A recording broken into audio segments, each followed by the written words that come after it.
Alexis y amigos oyentes, en las últimas semanas hemos visto cómo se han dado casos de asesinatos contra mujeres. El más impactante, creo yo, fue el de la chica de San Miguelito, Ruby Rose, que fue quemada, tenía quemaduras hasta el 75% de su cuerpo. De hecho, el Ministerio Público está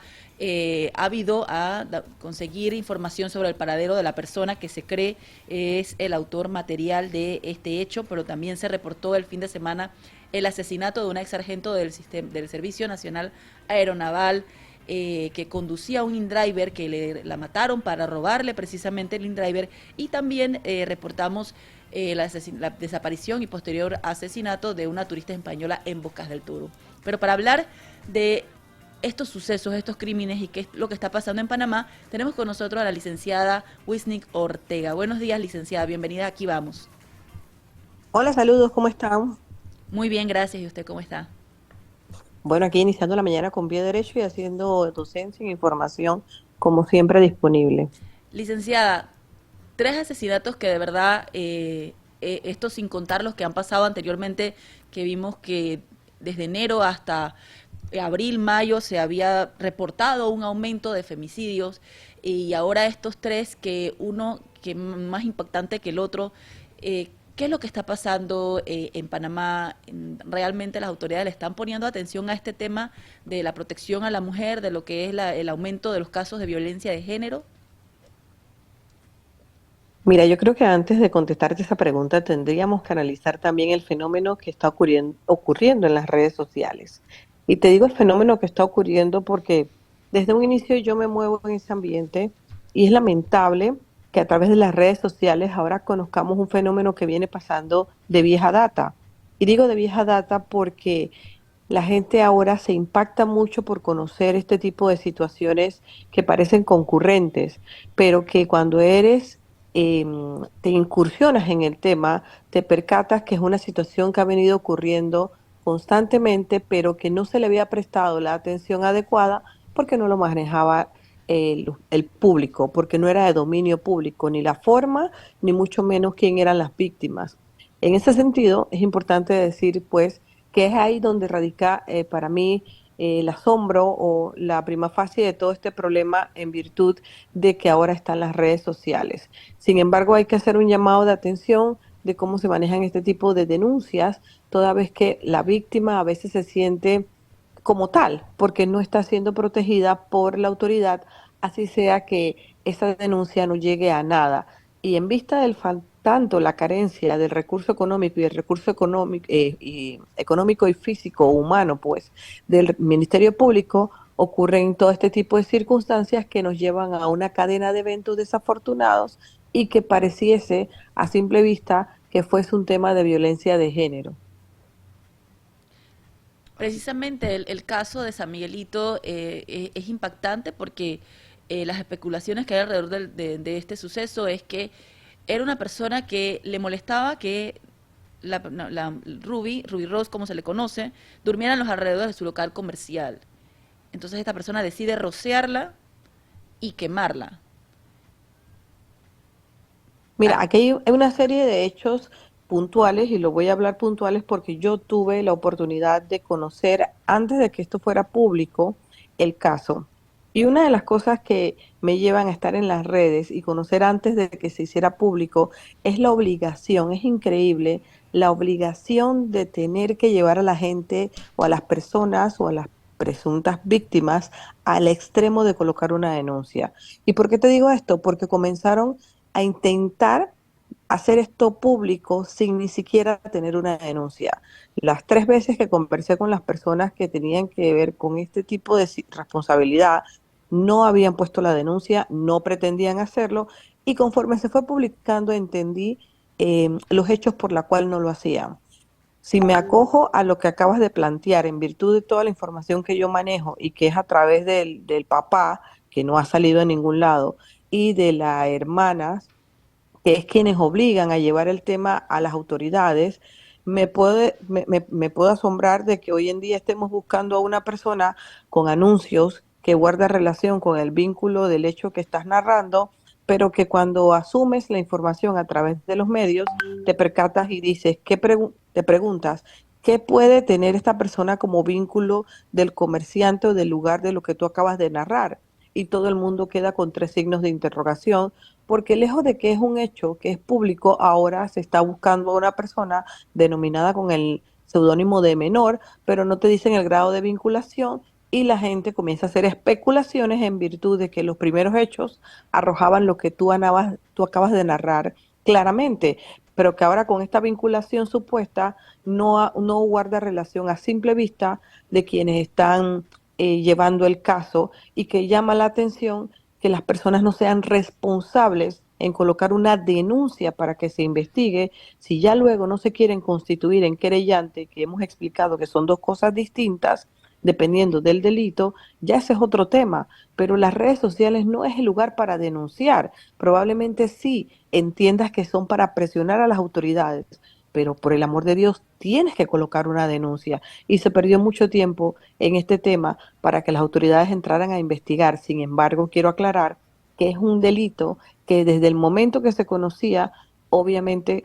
iniciaba de oficio. Es decir, el Ministerio Público aprendió de las redes sociales de esta información, comienza la investigación. Pero eso no se lo podemos dejar a simple vista, a pesar de que es una facultad y responsabilidad del Ministerio Público, porque no lo hacen. Entonces tú te preguntas por qué los familiares en su momento oportuno, aunque ya lo hayan hecho, no colocaron la denuncia. Y mira todo lo que se está desencadenando de manera tardía, a mi criterio, en las investigaciones. Precisamente por eso, ¿por qué piensa usted que las personas, las mujeres que están viviendo una situación de violencia de género,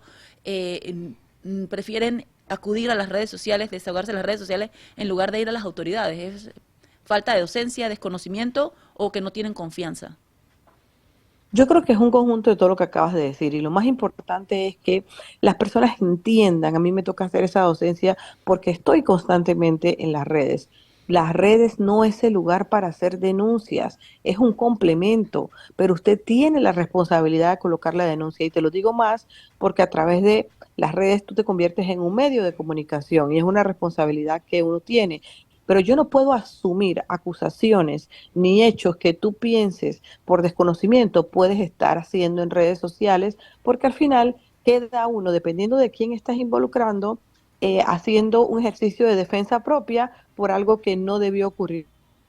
en redes sociales, por un lado. Y por otro, el desconocimiento y la falta de recursos son otro de los elementos que al final hacen un desastre en este tipo de situaciones y que no se percatan las propias víctimas o presuntas víctimas que ellos mismos están violentando el derecho a la investigación, a la protección, y si a eso la unamos, que para el Ministerio Público, dependiendo de quién atienda la recepción de la denuncia y a la hora que sea, abonando que son 24 horas, considerará subjetivamente si tu caso o el mío requiere de una medida de protección o si requiere de algún tema de aceptación de denuncia, porque ese es otro problema que tendríamos que invertir en otro tiempo de programa, porque depende del fiscal que está de turno, si es adjunto, que normalmente son adjuntos, se toma o no la denuncia y allí viene la frustración de la persona que está buscando de alguna manera protección y que tú en el camino deberías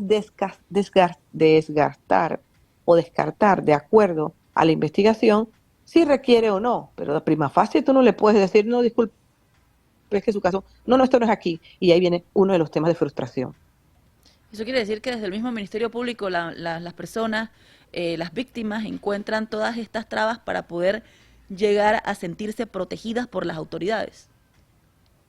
Y esto que no estamos hablando de género específicamente o de sexo, o sea, si esto lo invertimos en cuanto a los hombres, yo te podría narrar una cantidad de cuentos que son espeluznantes y donde el Ministerio Público decide no tomarles la denuncia, pero y es cuando entramos los abogados y le informamos quién eres tú, qué capacidad tienes tú como primera atención fiscal adjunto del Ministerio Público para negar una denuncia. Tú tienes la obligación de tomarla y en la investigación, en el camino, entonces arrojar que la misma no se constituyó delito o estás incapaz de demostrar quién lo pudo haber cometido, que son dos razones por las cuales tú archivas, ¿verdad?, una denuncia o que no va a llegar a una querella o que simplemente se está desgastando el sistema en una denuncia que no tiene final en cuanto a los dos elementos que te acabo de decir en el concepto. Entonces, en ese sentido, te pongo un ejemplo, una denuncia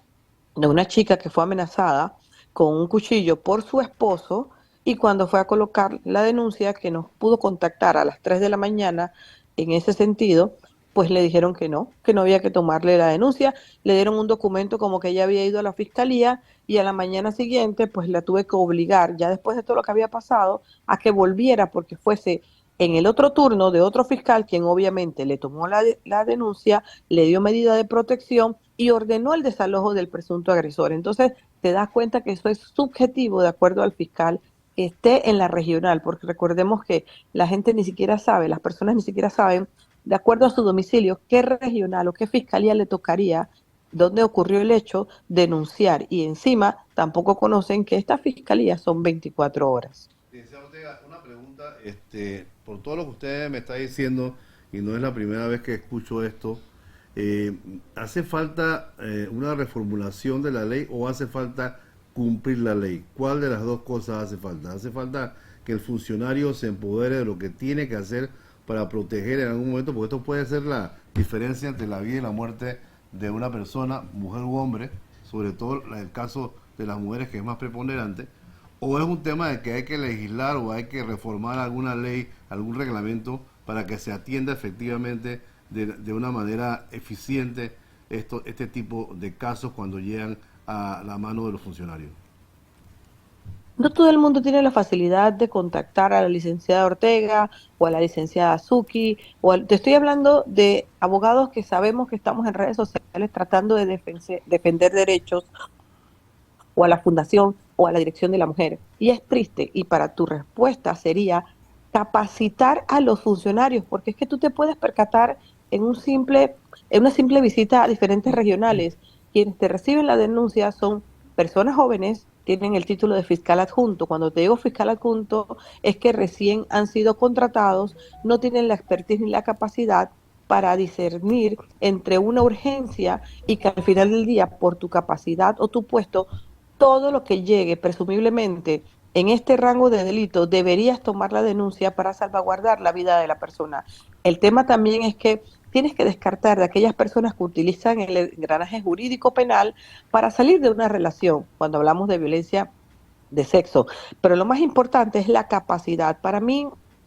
el tema de crear más normativas, el tema de crear más leyes o reglamentaciones o como lo quieras llamar, es algo nefasto porque tenemos demasiadas. Lo que debemos es capacitar a las personas en la prevención. Panamá no conoce el tema de prevención en ningún rango y capacitar al Ministerio Público, dotarlo de recurso económico y de recurso humano para que podamos salir de este pantanaje. Si tú haces un cuestionamiento a varias presuntas víctimas con relación a cómo fue su recibimiento, si conocen qué es la UPAVIT, la Unidad de Protección a Víctimas y Testigos del Ministerio Público, muchos no han ni siquiera llegado allá porque el mismo proceso lo desconocen y como nuestra cultura básicamente es no leer o simplemente escudarnos en que yo no sabía, es decir, en la ignorancia, pensamos que eso nos da un punto de preponderancia para desconocer todo lo que nos implica, por darte un ejemplo, el conocer sobre una denuncia donde yo estoy siendo la víctima, donde yo quiero justicia o donde un familiar mío ha sido atacado. Bien, licenciado Ortega, muchas gracias por esa orientación que nos dio. Definitivamente hace falta, como dice usted, capacitación, por lo que nos ha dicho, que el Ministerio Público esté más pendiente de estos temas y sobre todo la protección no solamente de la mujer, sino de todos los ciudadanos, ¿verdad, Alexis? Así mismo es, creo que has hablado de orientación, de comunicación, de información de parte del propio Estado acerca de los recursos que tiene un ciudadano para poder echar mano de ellos. Como bien dice la licenciada Ortega, no todo el mundo tiene el acceso a un abogado en un momento determinado, pero tendría o debería tener el acceso a una serie de mecanismos que ofrece el Estado para resolverlo. Sí. Pero las autoridades deberían tener un sentido de urgencia y por tanto es un tema también de educación de las autoridades. Si son jóvenes, si acaban de llegar al puesto, tienen que ser capacitadas y concientizadas o de alguna manera motivadas a reconocer un problema cuando lo ven, a poder tratar a las personas con cierta humanidad, si lo quieren. Y cuando se tenga garantía del trabajo del Ministerio Público, entonces las personas me imagino que van a tener confianza, entonces ya no denunciar en las redes sociales, sino ir a las autoridades competentes a poner la denuncia como se debe para salvaguardar su vida en cualquier caso. Licenciado Ortega, ¿algo más que agregar? Sí, claro que sí. Todo lo que acaban de decir en un resumen, estoy totalmente de acuerdo. Solamente quiero agregar algo más y como siempre abierta para las invitaciones que guarden relación con este tipo de programas y docencias, porque eso necesita quien no tiene el recurso económico y quien lo tiene también, porque a la vez se siente de alguna forma defalcado porque no ve los resultados o en el camino de lo que entiende. Y es que yo quiero atender a esto que usted acaban de decir en virtud de dar una información que es importante y preponderante para mí. El Código Procesal Penal establece la publicidad de los procesos. Y en ese sentido, la publicidad de los procesos guarda relación con que si tú adquiriste conocimiento, como un caso tan nefasto como ha sido el de esta chica que fue rociada y supimos el resultado de esta situación tan caótica y nefasta, esta información de cómo tú llevas el proceso, guardando la reserva de puntos importantes para el público es importante, es necesaria. No es que el medio de comunicación quiere estar revelando nada, sino que las personas tienen el derecho de darle seguimiento y conocer las garantías y cómo se dieron estos hechos que fueron públicos a través de las redes sociales o de un medio de comunicación. Y de ahí entonces hacer partícipe y el eco de que existen algún tipo de procesos que guardan reserva, pero que se emite mediante resolución. Por lo demás, el código establece claramente hasta la participación de los periodistas y de los medios en cualquier tipo de audiencia para llevar el conocimiento a toda la sociedad y comunidad de lo que está pasando eventualmente en muchos de los delitos que se hacen públicos. Con esto, pues, invitar a los que nos escuchan a que se aporten un poquito de lectura en Google o como quieran, que guarde relación porque uno no sabe cuándo le puede ocurrir, ojalá nunca sea, y cuándo lo necesites, pero no es cuando lo necesites que vas a adquirir docencia, sino que a través a lo mejor de otras publicaciones o de otros hechos vas aprendiendo un poquito y te vas resguardando de algo que te parece normal, pero que a la vez puede constituirse en un delito o en un ciclo tóxico de violencia que a tu consideración es parte normal de una relación, Mil tanto gracias. para hombres como para mujeres. Mil gracias, licenciada Whitney Ortega, con palabras sabias y de orientación acerca de este flagelo social, tanto para hombres como para mujeres. Y ya saben, las autoridades a adquirir un poco más de conciencia cuando ven una situación frente a sus ojos. Escúchanos por la 93.3 FM. O míranos en vivo por YouTube desde las 6 de la mañana de lunes a viernes. Aquí vamos por Choc Multimedia.